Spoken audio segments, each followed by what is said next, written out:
네, 뉴스 속 경제 이슈를 심층 분석하고 최신 고용 동향을 살피는 고용브리핑 365 시간입니다. 오늘도 강은나래 기자 함께합니다. 안녕하세요. 안녕하세요.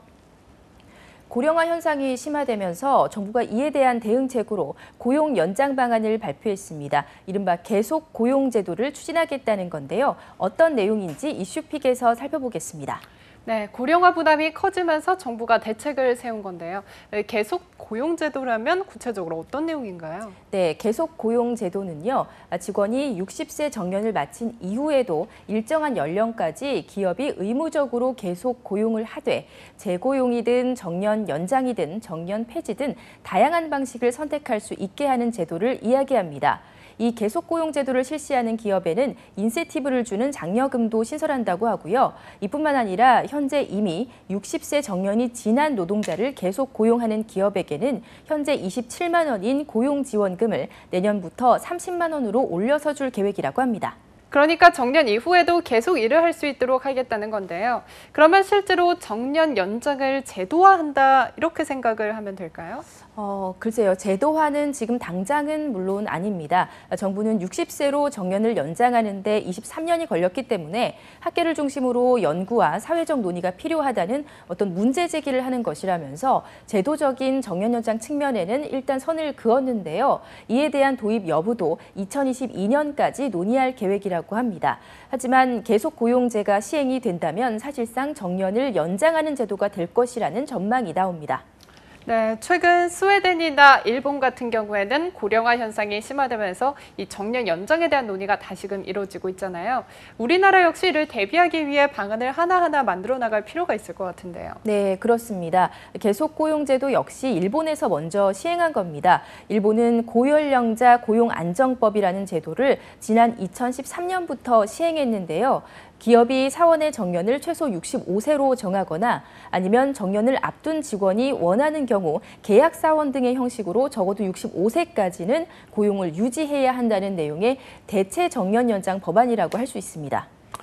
그러니까 기업이 자율적으로 정할 수 있으니까 상대적으로 큰 부담이 없을 텐데 실제로도 효과가 있었나요? 네, 그렇다고 합니다. 2018년 일본 후생노동성의 조사에 따르면 정년을 아예 폐지한 기업은 2.6%밖에 되지 않는 것으로 조사됐는데요. 물론 정년을 65세로 아예 연장한 기업도 전체의 16.1%에 불과하긴 했지만 나머지 대다수의 기업이 계약직과 같은 형태로 65세까지 고용을 계속 유지했습니다. 실제로 기업 내에 60세에서 64세 직원의 60% 정도가 계약직인 것으로 나타났는데요. 1년짜리 계약을 매년 갱신하는 형태가 대부분이고요. 이렇게 제도가 자연스럽게 자리를 잡다 보니까 이에 힘입은 일본 정부가 이 고연령자 고용안정법의 의무 연령을 70세까지로 늘리려는 방안도 추진하고 있다고 합니다. 네, 우리나라도 지난 2월에 대법원이 육체 노동자의 가동 연한을 65세까지 올렸잖아요. 당시에도 대법원의 판결이 나온 만큼 정년 연장에 대한 논의가 가시화될 것이라는 관측이 많았는데 실제로 이제 본격적으로 이야기가 나오고 있는 거네요. 네, 그렇습니다. 먼저 잘 모르시는 분들을 위해서 좀 설명을 드리자면 가동 연한이란 사람이 일정한 직업을 가지고 일을 할 경우에 더 이상 일을 할 수 없게 돼서 소득을 발생시킬 수 없다고 인정이 되는 시점의 나이를 이야기하는데요. 다른 말로 하면 소득 기한이나 소득 연한 정도로 불립니다. 직종별로 가동 연한의 차이는 있지만 일반적인 기준이 되는 건 육체 노동자의 가동 연한을 이야기합니다. 그런데 2월에 대법원이 이 육체 노동자의 가동 연한을 30년 만에 65세로 올린 겁니다. 쉽게 말하자면 이제는 만 65세까지 육체 노동이 가능해졌다는 얘기인데요. 그런데 이 육체 노동자의 가동 연한을 올린 판결이 중요한 이유는 다른 직군의 가동 연한은 물론 정년과 복지 혜택, 연금에도 기준이 되는 이 연령이 달라질 수 있기 때문입니다. 그리고 이번에 실제로 정부가 정년에 대한 논의를 시작한 거고요.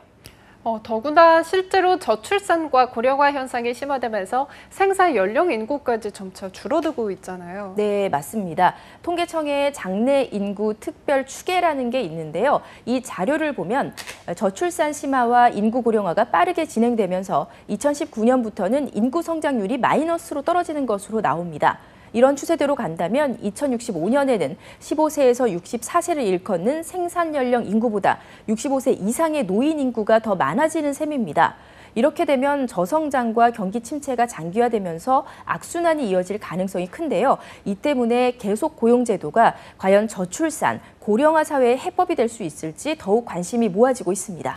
네, 그런데 계속 고용제도가 본격적으로 시행이 되면 한동안 기업과 또 청년층에도 부담이 있을 것 같은데요. 이에 대한 문제는 없나요? 네, 물론 그에 대한 지적도 좀 분명히 있습니다. 우리나라의 경우 근속 연수에 따라서 임금이 높아지는 연공서열제를 주로 선택하고 있기 때문에 근속 연수가 늘어나면 상대적으로 생산성은 떨어지는데 그에 비해서 투입되는 비용은 많은 편이죠.